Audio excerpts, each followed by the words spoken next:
Enrico Fermi, Building the Atomic Age. What happens when one man's curiosity becomes powerful enough to change the course of human history? Imagine a quiet room in Rome. A young man is sitting at a desk, surrounded by notebooks, mathematical formulas, and scientific books. Outside, the city continues its ordinary life. People walk through the streets. Cars pass by. Children laugh. But inside that room, something extraordinary is happening. The young scientist is trying to understand the invisible world. He is thinking about atoms. Tiny particles that nobody can see. Invisible forces. Energy. Matter. And the strange rules that seem to control everything around us. His name is Enrico Fermi. One day, his discoveries will help unlock the power of the atomic nucleus and usher humanity into the atomic age. But Fermi's story is not simply a story about an atomic reactor or a famous scientific experiment. It is the story of a curious boy who became one of the greatest physicists of the 20th century and a man who would eventually face one of the most difficult questions in science. If humanity learns how to control the atom, what will it do with that power? Enrico Fermi was born in Rome in 1901. From an early age, he showed an unusual talent for mathematics and science. He was not simply good at solving school problems. He seemed to see mathematics as a language for understanding nature. While other children were playing, Fermi became fascinated by numbers, machines, and physical phenomena. He loved solving difficult problems. He studied scientific books on his own and developed a remarkable understanding of physics while still very young.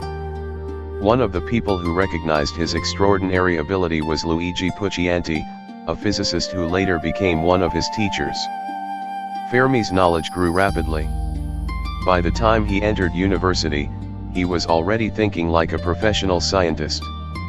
He studied at the University of Pisa and eventually earned his doctorate. But the scientific world he entered was changing dramatically. The old picture of physics was beginning to collapse. Scientists had discovered that atoms were not indivisible pieces of matter. Inside atoms were smaller particles. Electrons, protons, neutrons. And deep inside the atom was a mysterious nucleus containing enormous amounts of energy. Fermi was fascinated by this new world. He wanted to understand how particles behave. He wanted to know how atoms absorbed energy, released energy, and interacted with one another. Soon, he began making discoveries of his own. In the 1920s, Fermi became interested in the strange behavior of particles known as electrons. He made important contributions to what became known as Fermi-Dirac statistics, helping physicists understand how certain particles behave at the quantum level. His work was highly mathematical, but its implications were enormous. Fermi was developing a reputation as a scientist who could take complicated theories and turn them into practical calculations. He was not interested in science only as an abstract intellectual game. He wanted to know what the equations could tell us about the real world. In 1926, Fermi became a professor at the University of Rome. There, he built a remarkable group of young scientists around him. They became known as the Viapani Sperna Boys, named after the street where their laboratory was located. The group included talented young physicists such as Edoardo Amaldi, Franco Razziti, Emilio Segre, and others. Together, they transformed the laboratory into one of the most exciting centers of physics in Europe. Fermi was their leader. But he was not a distant professor who simply gave instructions. He worked beside them. He calculated. He experimented. He argued. He encouraged them to think independently. And he demanded something very important: results. Fermi had a rare ability to combine deep theoretical knowledge with practical experimentation. Then came a discovery that changed the direction of his career. Scientists had recently discovered the neutron, a particle found inside the atomic nucleus. Fermi realized that neutrons might be extremely useful for studying atomic nuclei. Unlike electrically charged particles, neutrons carried no electric charge. That meant they could travel into the nucleus without being strongly repelled by the positive charge surrounding it. Fermi began experimenting with neutron bombardment. He and his team exposed different elements to neutrons and studied what happened. At first, the results were confusing. Some nuclei changed. Some became radioactive. Some behaved in unexpected ways. Fermi discovered that slow neutrons could be especially effective at producing nuclear reactions. This was a profound discovery. But Fermi had no idea how important it would eventually become. Then, in 1938, his life changed dramatically. Fermi was awarded the Nobel Prize in Physics for his work on artificial radioactivity produced by neutron bombardment and related discoveries.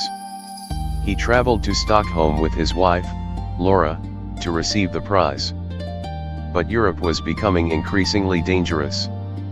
Fascism had spread through Italy. Racial laws were being introduced.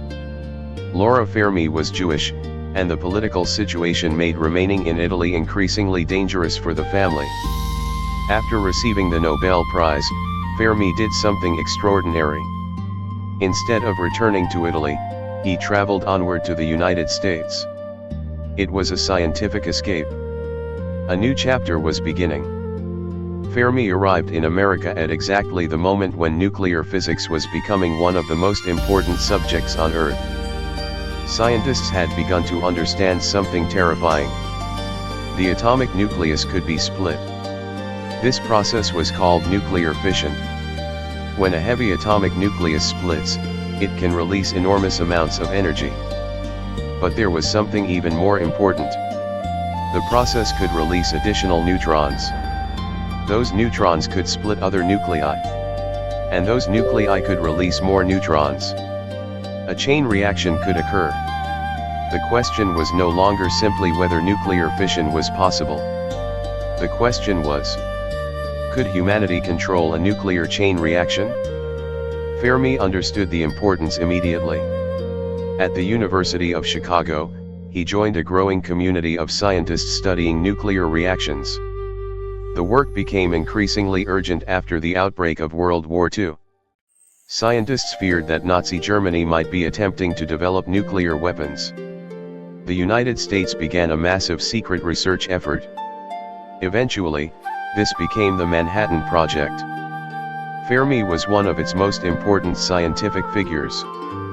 But before a nuclear weapon could be developed, scientists needed to demonstrate something fundamental. They needed to create a controlled nuclear chain reaction. And so, beneath the stands of the University of Chicago's Stagg Field, Fermi and his team began constructing a strange machine. It was called Chicago Pile 1. It did not look like the futuristic technology people might imagine when they hear the words nuclear reactor. It was essentially a carefully arranged structure of graphite blocks containing uranium. Piece by piece, the scientists assembled it. They calculated. They measured. They checked their instruments. They worried about what might happen if the reaction became uncontrollable.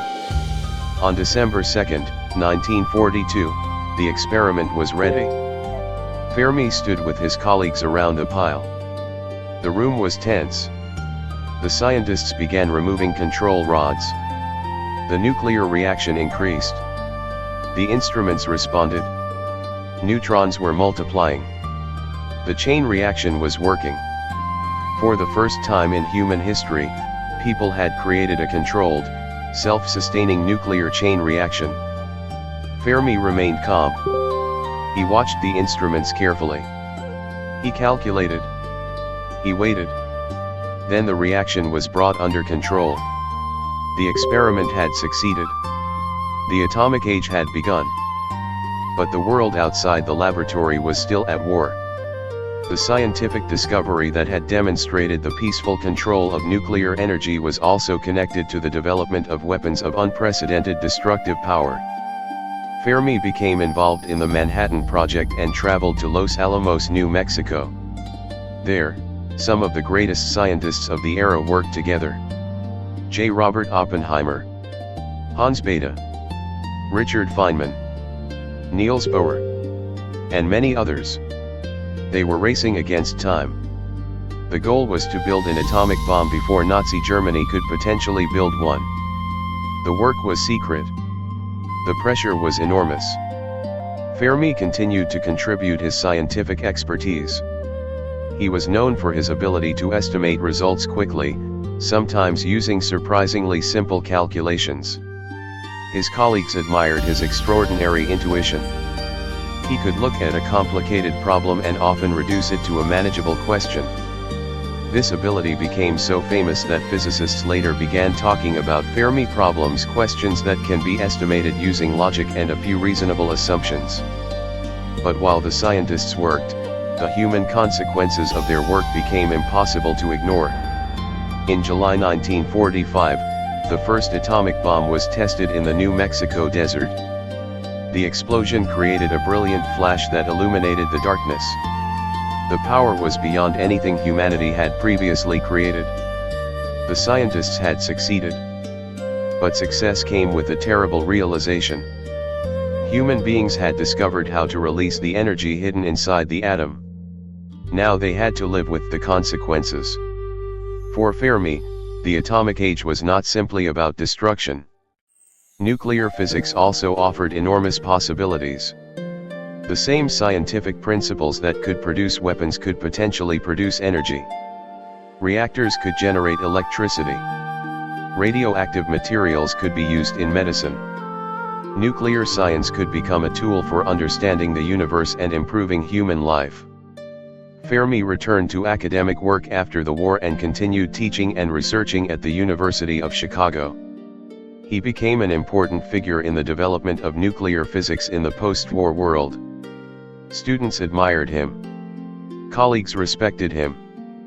But despite his fame, Fermi remained remarkably practical. He preferred clear thinking to complicated language.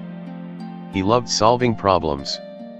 He disliked unnecessary complexity. And he continued asking questions. One of the most famous questions associated with him was not about nuclear physics at all.